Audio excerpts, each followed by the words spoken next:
Mohammed, for the incredible welcome you've shown us. It's been an unbelievable stay. He's a very special man. I also want to thank the other leaders here today, including friends from United Arab Emirates, Qatar, Oman, Kuwait, Bahrain, all friends. As I said in my address last night, the Gulf nations are at the forefront of creating a stable, peaceful, and prosperous Middle East. And I have to say that I've seen such progress. It's really incredible. I've also seen great unity and friendships. I've spent a little time with you just before this, and I've seen tremendous unity, tremendous friendship, and the whole world is watching the Middle East, and many are watching with envy. You have something very special going on. Incredible opportunities are within reach for this region. If we can simply stop the aggression from a small group of pretty bad actors. The Biden administration created havoc and bedlam by basically being incompetent, but by empowering Iran and its proxies, sending them billions of dollars, billions and billions of dollars, senselessly. I couldn't believe it to watch. One of the reasons I said, let's do this again. But what he did was so bad while turning his back on the Gulf allies. Those days are over. Everybody at this table knows where my loyalties lie, always have. They'll never waver, never. And we'll stand with our friends and partners, and we'll confront the aggression that threatens us all. I want to make a deal with Iran. I want to do something if it's possible. But for that to happen, it must stop sponsoring terror, halt its bloody proxy wars, and permanently and verifiably cease its pursuit of nuclear weapons. They cannot have a nuclear weapon. I don't imagine there's anybody at this table or anybody in this room that would say they can. I'm strongly urging all nations to join us in fully and totally enforcing the sanctions that I just placed on Iran, and we also place secondary sanctions, which are in certain ways even more devastating. Iran, as you know, had no money when I left office. They were broke. They had no money for Hamas. They had no money for Hezbollah. There was no attack. There was no thought of attack. There would have been no attack if I were president. But bad things happened in that election. And I said, let's do it again. And by doing it again, it became much more historic. It's a much more historic election, much more powerful election. And we have a mandate. We won every swing state. We won by millions of votes. We won 2,750 districts. We call them districts. Out of a total, if you look at the number, it was 2,750 to 505. The whole map was red meaning Republican. So I will say recently we launched strikes on more than 1,100 Houthi targets in Yemen, as you know. And last week they agreed to stop. They don't want to be targeting our commercial ships anymore.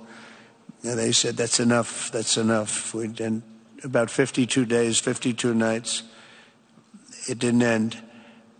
We just put in a budget of $1 trillion. It's our biggest budget, military budget we have ever put in.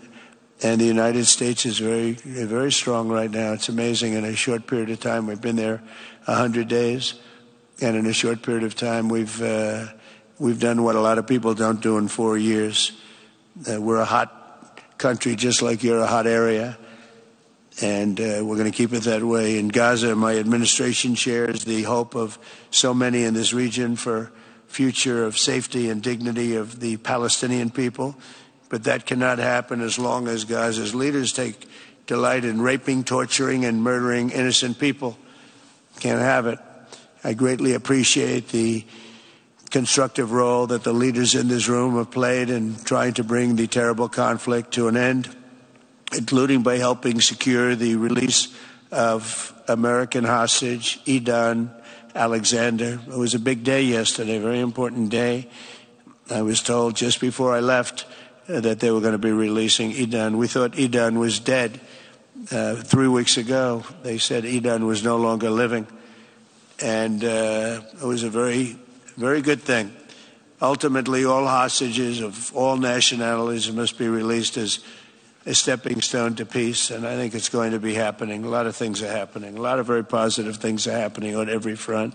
With the support of leaders in this room, and they're great leaders, you are, we are currently exploring normalizing relations with Syria's new government, as you know, beginning with my meeting with President Ahmed al-Shara and Secretary Rubio's meeting with the Syrian foreign minister in Turkey after discussing the situation with Crown Prince Mohammed and President Erdogan of Turkey.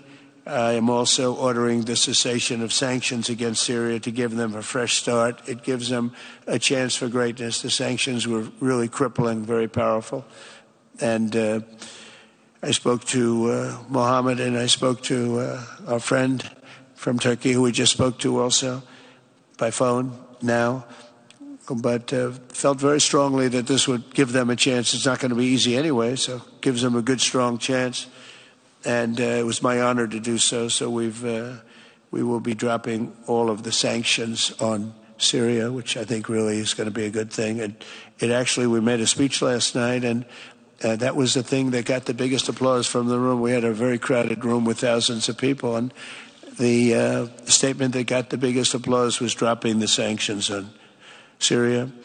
Likewise, in Lebanon, there's a new chance for a future free from the grip of Hezbollah terrorists if the new president and prime minister can rebuild an effective Lebanese state. We just appointed a very good ambassador, a friend of mine who's Lebanese, and I didn't even know that. And I said, why do you want to be the ambassador to Lebanon? That could be dangerous. He said, I don't care. I grew up there. I love the country, and I don't care if it's dangerous or not dangerous. I want to do that. And he's a very capable man, very successful man from the United States, and he's going to be your ambassador. He's going to do a great job. But this is a once-in-a-generation opportunity to forge a Lebanon that is prosperous and at peace with its neighbors. And I think things can really happen there. They've had a tough go of it for a long time. At the end of my first term, all of the momentum in this region was toward peace. I especially want to thank and congratulate the United Arab Emirates and Bahrain for their vision and courage in signing the historic Abraham Accords. It was it's a very big thing. I believe we would have had it filled out had the election been called fairly, which it wasn't. It was a rigged election. I hope that in the near future we can continue that progress. We have a mandate from the American people, the likes of which people haven't seen for 129 years. They say it was the most consequential election in America in 129 years. So that sounds like a long time, so we'll take that. But in the future, we'll continue that progress by adding more countries to the Abraham Accords. We have the 4, and I think they're going to be filling up very rapidly. Biden didn't do anything because he never did anything about anything. He had no capability, he had no ability, and it was a shame what he's done to so many countries, including our own.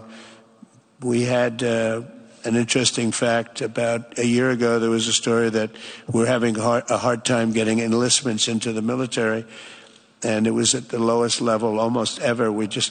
People didn't want to go into our military. And it just came out last week, you probably saw that we have now the strongest enlistment in the history of our country. They say 38 years. One said 37, one said 32, and one said ever.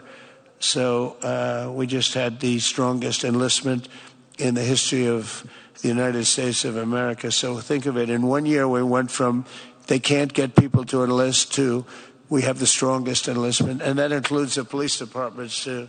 We're having a hard time getting people to be police, the great law enforcement arm that we're known for, and now we're setting records. It's hard to get a job. I mean, frankly, the lines of people wanting to be police officers and go into the military, and it's a matter of spirit. We have great spirit in the country right now. We've done a lot in 100 days, I'll tell you that. It's all started on November 5th with the election. But a stable and peaceful Middle East will be a successful and prosperous Middle East, and that's what you've done, and that's what you're doing. And You know, it's amazing because when I was here last, it was fine. It was doing good. And then I see the things that you're doing here and in your countries. It's just an incredible what you're doing is the whole world is talking about it. The whole world is watching us. Look at all the news over there, the fake news. Look at them. The whole world is talking about what you're doing, and you're the envy of the world. Together, we're in this room, and we're going to forge a Middle East that will be a thriving commercial, diplomatic, and cultural crossroads at the geographic center of the world. That's what it is. It's the center of the world. I look forward to working with you, and I want to thank Mohammed. I want to thank you, Crown Prince. We have a special relationship. We have long had a special relationship, but it was an honor to spend a couple of days with you, and I'll see you again soon, and I'll see you a lot. Thank you all very much. Thank you. شكرا فخامة الرئيس على كلمتكم. والآن أدعو